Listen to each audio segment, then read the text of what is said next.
One man who fought in the American Civil War went on to serve in World War I.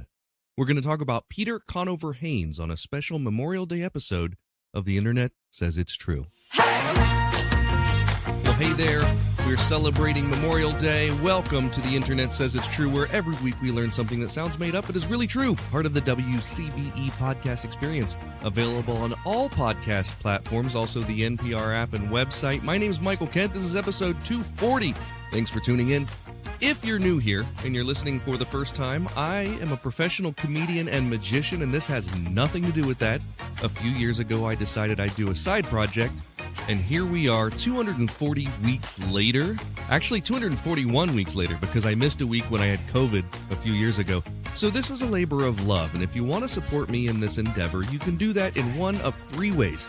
The best way is to join my Patreon. That's patreon.com/MichaelKent. That gets you extras, videos, stickers, early updates, ad-free, and more. That's at patreon.com/MichaelKent. And when you sign up, you can choose what level you'd like to join, whether it's $1 or $10, that's totally up to you. There's also merch on the website. You can buy t-shirts and mugs on there. It's a good way to show your support, and they're all high-quality items. I'm wearing one now. Finally, rate and review the show on Apple Podcasts app. We're currently at a 4.9 out of 5-star rating, so go to the Apple Podcasts app, search for this show if you're not already listening there, and when you scroll down, there's a place to leave a 5-star rating and a review, and that goes a long way to helping us get the word out, and it costs you absolutely nothing. So, funny story about this week's episode. I wanted to do an episode about Peter Conover Hains, who is often described as the only man to serve in both the Civil War and World War I. And somewhere along the way, I accidentally got him confused with his son of the same name, who was also a veteran, but is better remembered for being involved in a murder trial.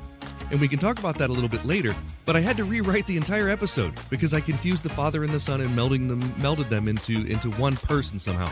So this is the rewrite, and I'm sort of glad because this episode is being released on Memorial Day, and I was asking myself if I really wanted to memorialize someone who is best remembered for murder after his service.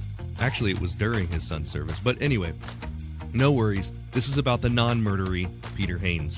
I also wanted to share a note about Memorial Day. I think people have a couple misconceptions about Memorial Day. First of all, some people, not my listeners, because my listeners tend to be pretty smart people, but some people confuse Memorial Day with Veterans Day. Now, Veterans Day honors all those who have served, while Memorial Day honors those who have died while serving. And that's the other thing that people confuse. Memorial Day doesn't honor all veterans who have passed away. It honors those who have died while actively serving their country. So today's Memorial Day episode isn't about a man who died while serving. He died 3 years after retiring from active duty. So while we honor and remember those who paid the ultimate sacrifice, this story is about another heroic veteran, a man whose name you may have never heard. Let's get into it. There have been many notable people who have served in multiple wars. Let's start with Winfield Scott. He fought in the War of 1812, commanded U.S. forces during the Mexican-American War, and still led troops into the early years of the Civil War. They called him Old Fuss and Feathers, partly because of his obsession with military decorum and partly because he lived long enough to become one of the most decorated officers in American history. He also helped lay the groundwork for the modern U.S. Army. Then there's Smedley Butler. You might know his name from his later years when he became one of the most outspoken critics of American imperialism. But before that, he fought in the Boxer Rebellion, saw action in Central America and the Caribbean, and earned 2 Medals of Honor, one for Veracruz and one for Haiti. His book, War is a Racket, turned a lot of heads, especially coming from someone who'd spent decades in uniform.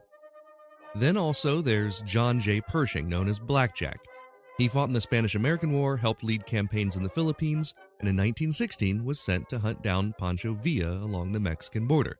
Then came World War I, and Pershing was picked to lead the entire American expeditionary forces in Europe. He's one of only 2 people in U.S. history to be titled General of the Armies. The other was George Washington. Historians have disagreed about the number of people who have fought in both the Civil War and World War I. Some say there was only one. Others point to at least 2 others. There was a Canadian named Charles Boucher who fought in the American Civil War and then allegedly lied about his age to fight in the First World War. There was a man named John Clem who fought in the Civil War and retired just as World War I was beginning. But the most notable is a man who fought in both the American Civil War and World War I 50 years later. He was active in both conflicts. His name was Major General Peter Conover Hains. Peter Conover Hains was born in 1840 in Philadelphia, a city that by then had already seen 2 American wars and was about to see a third. He came from a large family of modest means, but had his sights set high. He was appointed to the United States Military Academy at West Point in 1857, graduating just 4 years later in the spring of 1861, right as the country collapsed into war. In fact, Hains had barely graduated when he found himself on the front lines of one of the most significant moments in American history. He was stationed near Charleston Harbor in South Carolina at Fort Johnson as tensions between the North and the South came to a boil.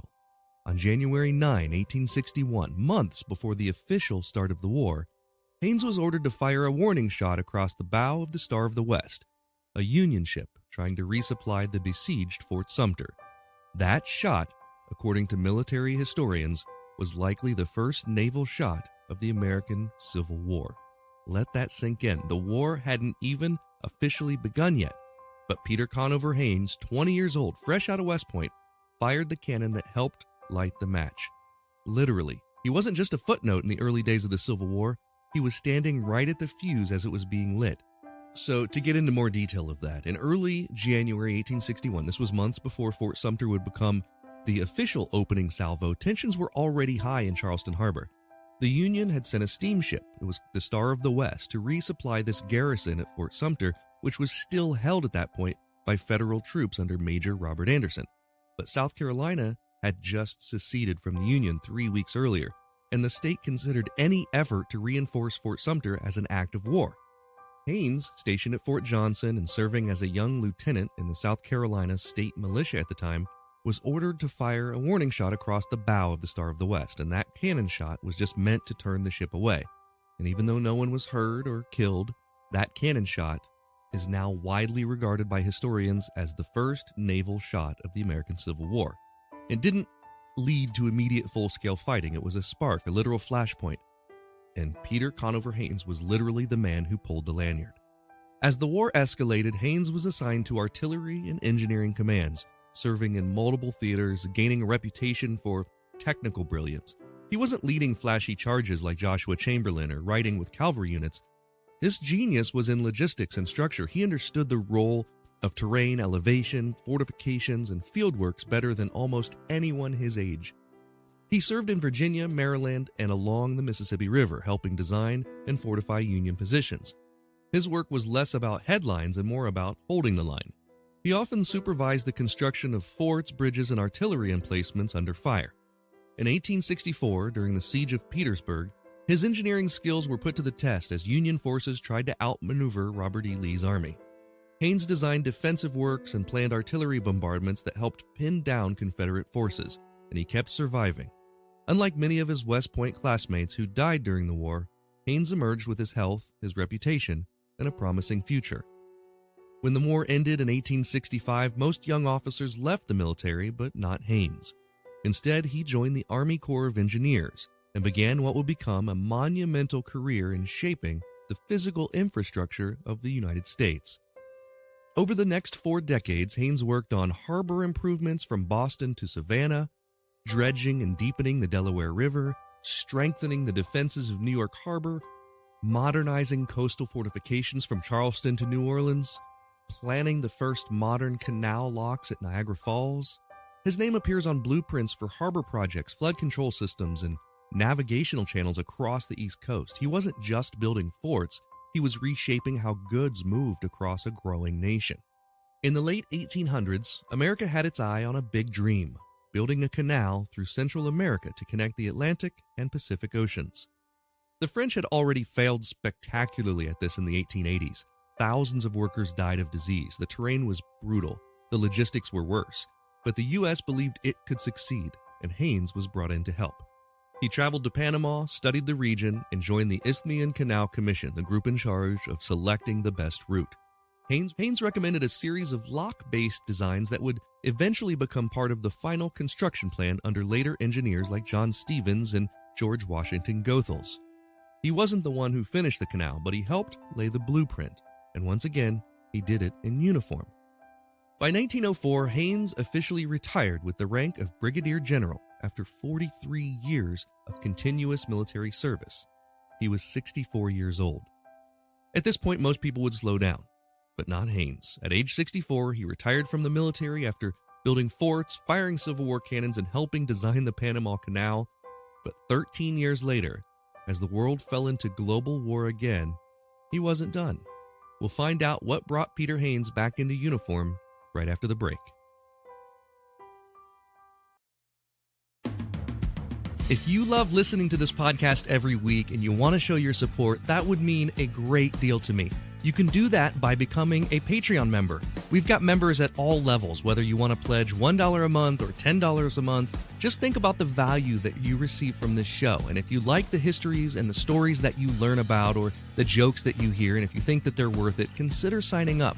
For that, you get every episode ad-free and a week early, access to bonuses like the unedited videos of the guest appearances, and 20% off all merchandise. You can sign up today at patreon.com/Michael Kent. That's patreon.com/Michael Kent.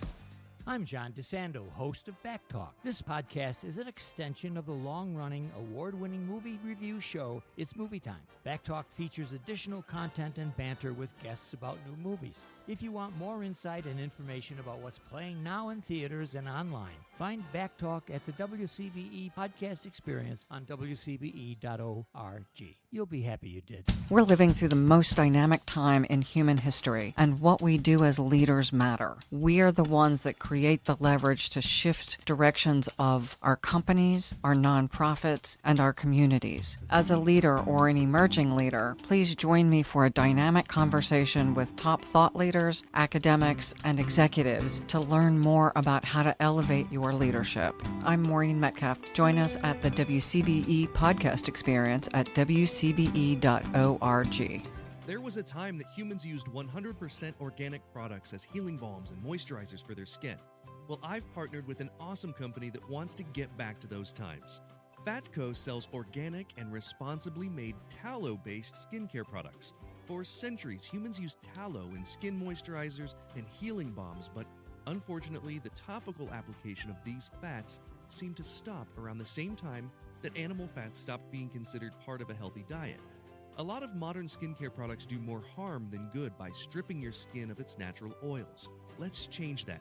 You can try them out now at fatco.com and get 15% off your order by using my promo code INTERNET. Go to theinternetsaysitstrue.com/deals for the link.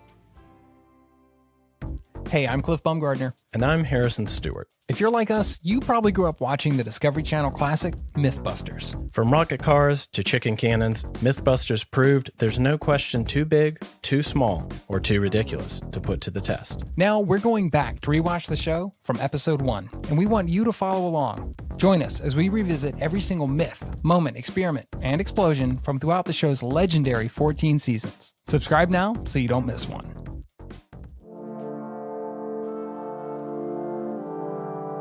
In 1917, the United States entered World War I.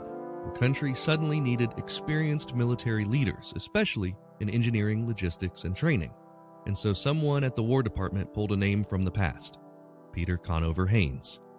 At 77 years old, Hains was recalled to active duty, making him one of the oldest serving officers in U.S. military history. He didn't go overseas. Instead, he was assigned to stateside command posts, helping train young officers, oversee coastal defenses, and advise on fortifications.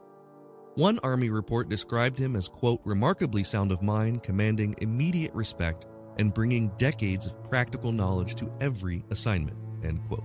Now imagine this generational divide. The men he was advising were half a century younger. Many had grown up with automobiles and electricity. Hains had fought with black powder rifles and candlelight, but there he was, still teaching, still leading.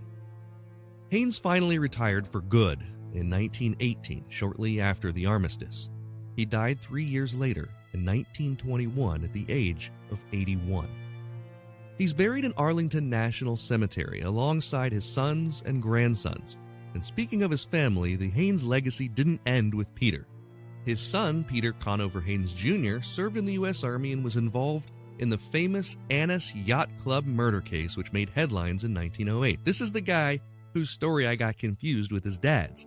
In short, his son, Peter Hains Jr., fought in multiple wars, and while he was still active duty, he murdered his wife's secret lover at a yacht club and beat the murder charge by pleading insanity. He ended up serving 8 years for manslaughter, but was then pardoned by the governor of New York. It's an interesting story, but not the one we're talking about this week. So that was Peter Hains' son, Peter Conover Hains Jr. His grandson, Peter Conover Hains III, served in both World War II and the Korean War. His great-grandson, Peter Conover Hains IV, was a Vietnam veteran. That's 4 generations of military service, all named Peter Conover, all officers. The Hains family name became almost synonymous with uniformed duty, spanning from the 19th century into the modern age. So let's put it in perspective. Peter Conover Hains fired one of the first shots of the Civil War, built major harbors and canals in the Reconstruction era, helped design the Panama Canal, served during the birth of mechanized warfare in World War I, advised officers who would go on to fight in World War II, was buried before the invention of the television but after the rise of machine guns and tanks. His life is almost impossible to believe, a walking historical bridge between Abraham Lincoln and the Treaty of Versailles, and somehow very few Americans know his name. On Memorial Day, we honor those who died while serving their country, but we also remember those whose stories carry across generations, the ones who lived through history and shaped it with every sunrise in uniform. Peter Conover Hains wasn't just a soldier, he was a living timeline, and the internet says that's true.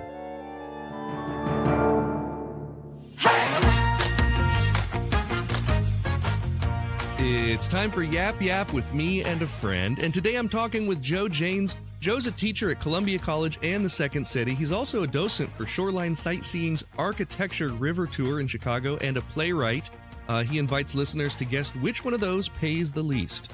But my favorite thing, I think one of his best credits, is that he once taught a young Michael Kent comedy sketch writing at the Second City. What is going on, Mr. Janes? How are you? Oh, I'm doing well. It's good to see you. Yeah, I'm excited. I'm going to be in Chicago in a few weeks, and we're going to see each other because you've asked me to perform at the FAFO Fest, which is on Flag Day. We're not going to have a $50 million parade, but instead a fun little festival at the Raven Theater. Mm-hmm. Yeah, it's going to be a blast. We're going to have their parking lot's going to be taken over with a food truck and a DJ and some games. And then the inside will be doing a live cabaret, mostly satirical. Comedians, magicians, a clown. I love it. Musical acts.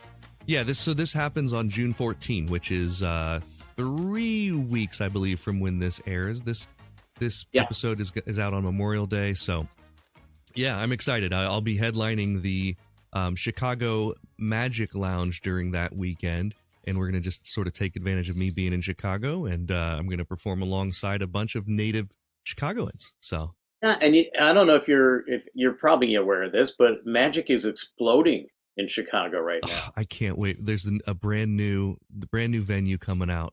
Can't wait to see it. In fact, I may try to sneak a behind the scenes, what they call, a hard hat tour. A few new venues actually, because Kayla and Harrison have their new venue, the Cosmic Underground. That's what I was trying to think of. Yeah, and then what's the other one called? The Hand in the Eye. The Hand in the Eye is coming out. Yeah, which is going to be more of a.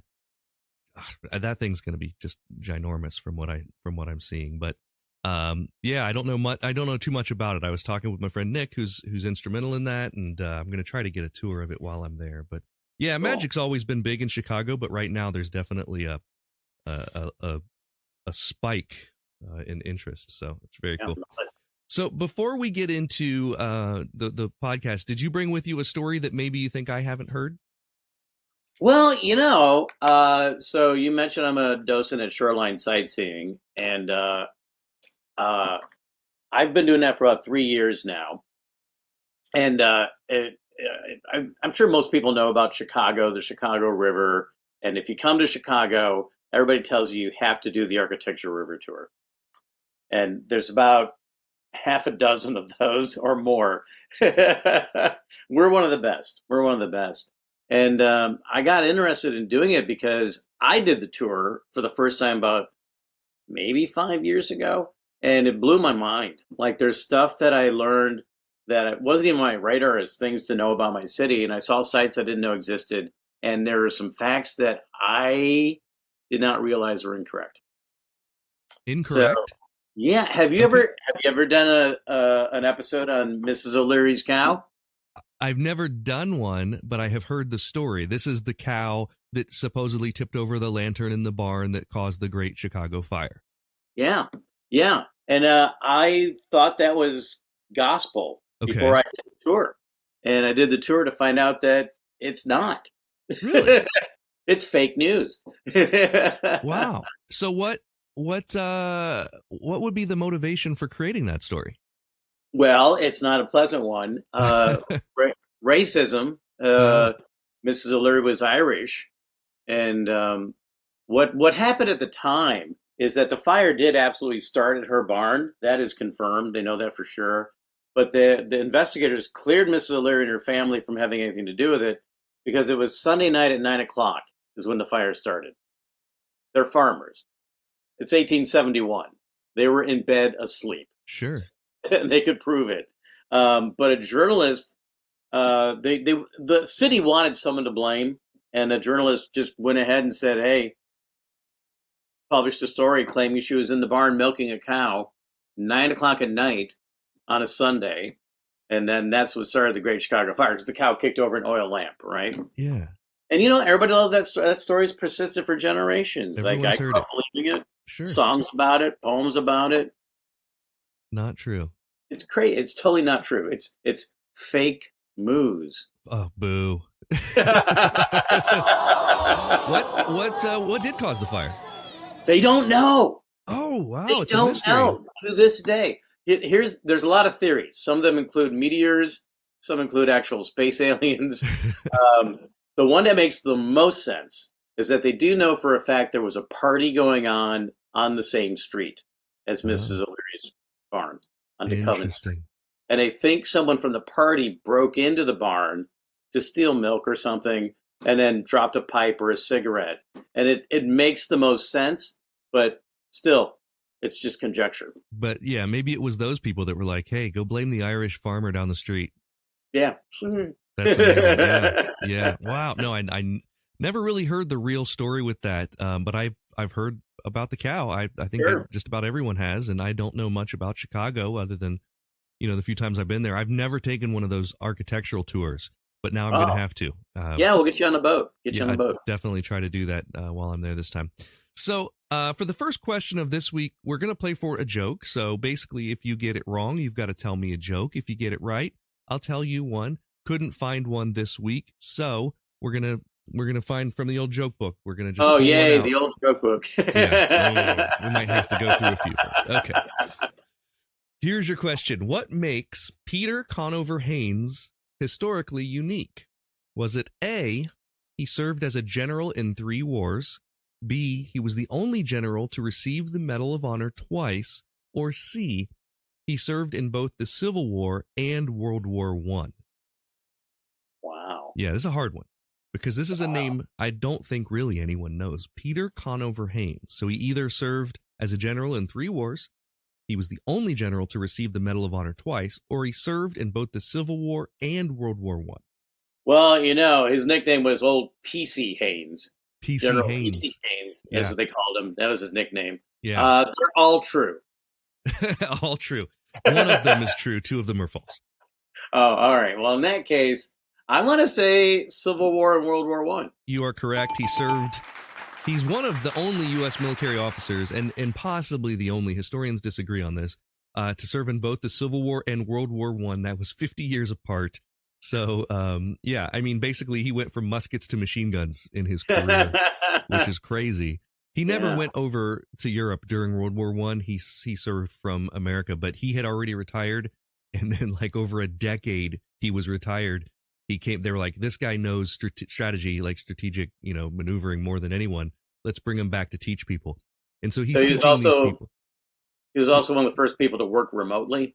Yeah, yeah, he was one of the first work from homers, which was nice. Peter Conover Hains is here's a funny story about this. His son was also served in several wars and famously shot his wife's lover, killed his wife's lover at a yacht club, and beat the charge basically by claiming insanity. And well, he served, but it was like manslaughter and not murder or something like that. And when I first did this and I was researching, I didn't realize it was two different people. And so I thought there was a guy who served in the Civil War, World War I, and beat a murder charge. And I had to rewrite the episode when I realized that was the guy's son. But there were like 4 generations of Peter Conover Hains that all served in multiple wars. It's crazy history. Wow. So you got that one right, which means I have to pull out the joke book. We've been doing the Friars Club Encyclopedia jokes. Let's pull out Milton Berle instead. Oh, yeah, definitely. Okay. So this book is how many pages? We're looking at 640 pages. So just give me a page number and I'll go to it. Well, 311 is my favorite. 311 is the topic of heckle lines. These are things that you would say to a heckler. I'll read a few. God, these are horrible. Just imagine I'm doing a magic show. Okay, we're at the FAO Fest coming up here in 3 weeks. I'm on stage and someone starts heckling the magician, and I look at them and I say, "Don't fall on your head; it'll knock you conscious." That's what I say to him. Or how about this one? I'd like to break you in half, but who wants 2 of you around? Oh, man. These remind me of that Saget roast when he did stuff like this. You have a ready wit. Let me know when it's ready. Okay, that's enough of these. These are so bad. All awful. All awful. Okay, we got enough of that. For question 2, we're going to play for an Easter egg at the FAO Fest in Chicago. FAFO. I keep screwing it up because the O is in parens. It's the freedom. What was it? Free. What's the acronym? It's FAFO. Free America from Free America Festival. Obviously, yeah, to make it fit. Perfect. I love it. So we're gonna play for an Easter egg, which means if you get it right, there's a phrase that I have to say on stage during my set. Oh. If you get it wrong, you have to say this phrase in your set as your character, what's the name of your character again now? Carl Llewellyn. Carl Llewellyn, such a great, that's a really, really great pundit name. Okay, so here's the phrase. The phrase is mushroom appendage. So one of us will be saying mushroom appendage at the FAFO Fest in Chicago on June 14th. Question 2. Which U.S. engineering feat was largely overseen by George Washington Goethals after Peter Conover Hains planned it? So one of these things, the guy in our story who fought in the Civil War and World War I, he planned it, but then a guy named George Washington Goethals actually oversaw the thing. Was it A, Hoover Dam, B, Panama Canal, or C, the Erie Canal? Whoa. What? Yeah. PC planned it? Or no, PC did it. PC planned it. Oh, he planned it. The other guy. G did it. G-Dub Goethals. Oh, man. And this was in the episode, so our listeners, if you were paying attention, you may already know this one. I'm horrible at timelines, but I'm gonna go with Erie. Erie Canal. The answer, Panama Canal. Really? Yeah. So he helped lay the groundwork. It basically planned the whole thing out, and then George Washington Goethals was the chief engineer responsible for completing the Panama Canal during U.S. construction. And it was from 1904 to 1914 that it took him to build that. 10 years, leading right up to World War I, 1904 to 1914. So mushroom appendage. Mushroom appendage is what you'll be saying. I can't wait to hear Carl Llewellyn say mushroom appendage as a Trump superfan. It's going to be. I can see a few ways it fits in. Yes. I love it. I can't wait. Question 3, we're going to play for a sticker. It's 3 inches, it's square, and it's sticky. It says, the internet says it's true, it's orange, and when you join the Patreon as a Tiziter, that's patreon.com/Michael Kent, I send these in the mail to you. So the only other way to get them is to win this question. Question 3, which one of the following military leaders also served in 2 wars but was not involved in the Civil War? Lots of people served in multiple wars. One of these guys was not involved in the Civil War. Okay. Was it A, Winfield Scott, B, Smedley Butler, or C, George B. McClellan? So Winfield Scott, Smedley Butler, or George McClellan? These are all well-known historical names when it comes to our military history. I just got to go with Smedley, so I can say Smedley. The answer is Smedley Butler. Yes! Smedley Butler served in the Boxer Rebellion, the Banana Wars, and World War I, but was born after... Whoa, back up. The back Banana up. Wars. Yeah, let's look into this, because I don't know either. The Banana Wars. Okay. This was a series of U.S. military interventions in Central America and the Caribbean between 1898 to 1934. That's a huge scope. Wow. Also, it was in Cuba, Panama, Honduras, Nicaragua, Haiti, and the Dominican Republic. And let's see. U.S. government often intervened to protect its economic interests, particularly those of companies like the United Fruit Company, which was a major player in the banana industry. So if you're eating a banana, think Smedley Butler. you old Smedley, thanks. Good old Smedley. Yeah, that one's fun because you can fit that into conversations when someone's eating a banana. Okay, well, you got that one right, which means you get a sticker. I'll bring some over when we do the festival. For question 4, we're going to play for an authentic World War I tank, assuming that one of us has the means to acquire one. I'll pull some strings. It's a hell of an asterisk, but yeah, that's what we're going to play for. Question 4, not in the episode. This one is about military families. Which U.S. family has produced the most Medal of Honor recipients across multiple generations? We talked about how PC, as he's being known here, PC Hains there were at least 4 generations of war fighters. This one is Medal of Honor recipients. Was it A, the Cushing family, B, the Lee family, or C, the Roosevelt family? Cushings, Lees, or Roosevelts? No Smedley Butlers? No Butlers, no.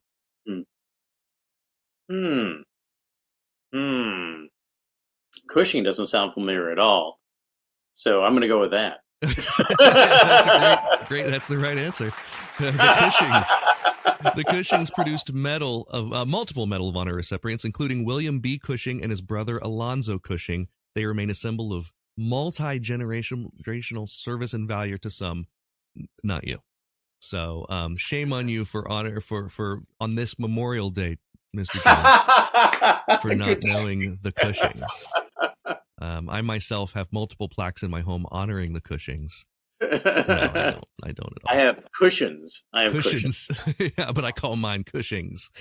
Yeah, I've heard of Pershing, right? Pershing was the tank guy, I believe. But yeah, I live near Pershing Road here. Is that right?